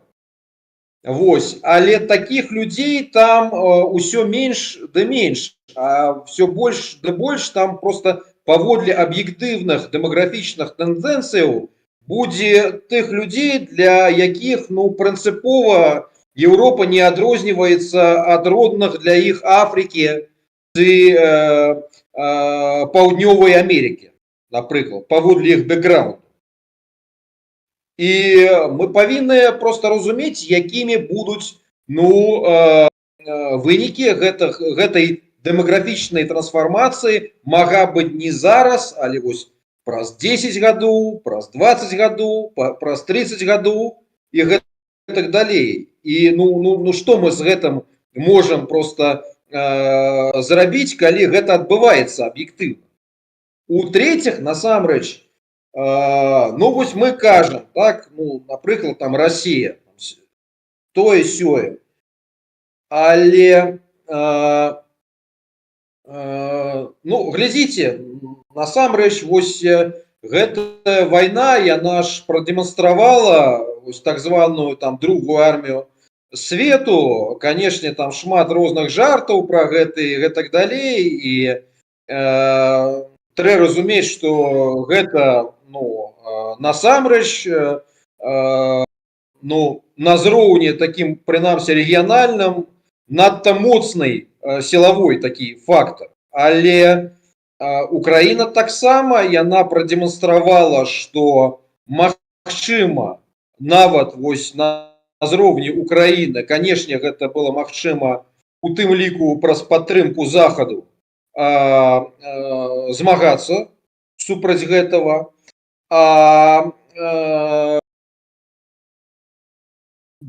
Дадамо да гэтага тое, што гэта была насамрэч вось зараз воюе одна Украіна. Калі вы побачыце, напрыклад, мы падлічым патэнцыял Украіны, Польшчы, аптымальна ў будучыні Беларусі, так, краіна ў Балтыі, мага быць Скандынавіі, Чехіі, так, мага быць пры той сёй падтрымцы Нямецчыны, то гэта ўжо просто пэўная геапалітычная, дэмаграфічная, эканамічная і гэтак далей, просто колькасць і з'ява, якая, паводле яе вагі, яна просто насамрэч, чым гэта слабейшая, чым Расія, напрыклад. То бок я разумею, конечно, там Хіна, там мільярд, так, альбо Індыя, але мы насамрэч пакуль, прынамсі, не межуем з Хінай, з Індыяй, так, мы маем справу з Расіяй. То бок, і вось наша аб'яднаная патэнцыйна вага, яна вполне себе параўнаная з вагой сучаснай Расіі. А калі мы дасягнем меты нейкай там фрагментацыі Расіі, вось, і там паўстануць нейкія там нацыянальныя ды рэгіянальныя дзяржавы, справа ввогуле будет іншая. То бок, таму я просто с аднаго баку лічу, што мы ніяк не можам насамрэч авлівніць тое, што адбываецца ў Амерыкі.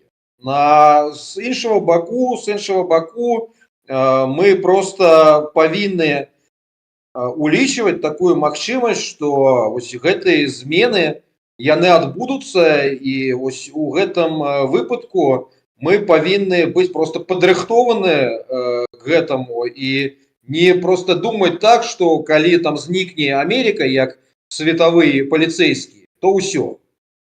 То бок ужо канцы нам. Не, так не павінна быць. Мы таксама і гэтаму сцэнару павінны рыхтавацца. Вядома. Я так разумею, у нас ужо час падыходзіць да канцу. Ці ёсць яшчэ? Так, паводле таго, ці ёсць там нейкія цікавыя пытанні, пакуль не, мага быць на... Тут ёсць яшчэ два пытання ў чаце. Ага, так можам. Окей. Тут ваш хлопчык пытае, што госць можа сказаць пра нядаўні скандал з дэпартацыяй беларускага ваяра ў РБ і фактычным адмоўчваннем Украіны?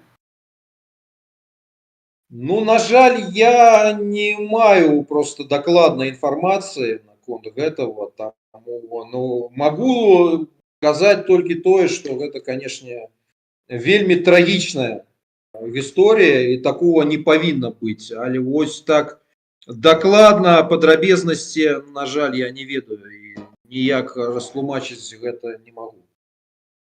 Мгм. Яшчэ ваш хлопчык пытае, каму выгадны ізаляцыянізм ЗША? Ну, глядзіце, насамрэч, вось так, калі проста паглядзець, там жа ёсць такі напрамак амерыканскай кансерватыўнай думкі, як палеўконы, то бок гэта палеўкансерватары, які яны ўвогуле лічаць, што вось гэтая функцыя светавого паліцэйскага ды ўвогуле амерыканскага інтэрвенцыянізму, яна шмат у чым пашкодзіла амерыканцам, што проста Америка мае вялікі патэнцыял для самастойнага развіцця і што яна проста не патрабуе вось гэтых інтэрвенцыяў ды удзела у розных там войнах ды справах, якія прама яе не датычацца. То бок іх таксама магчыма зразумець. Вось, то бок, гэта насамрэч проста такі амерыканскі нацыяналізм. Не імперыялізм амерыканскі, а вось менавіта нацыяналізм. Вось, і часткова ён прысутны ў Трампа таксама. То бок ён часткова вось выкарыстоўвае, калі не думку, то пэўныя аргументы гэтага палеўконства, напрыклад, там Такер Карлсон, які его падтрымлівае. Канешне, для нас гэта непрыемны хлопчык. Так.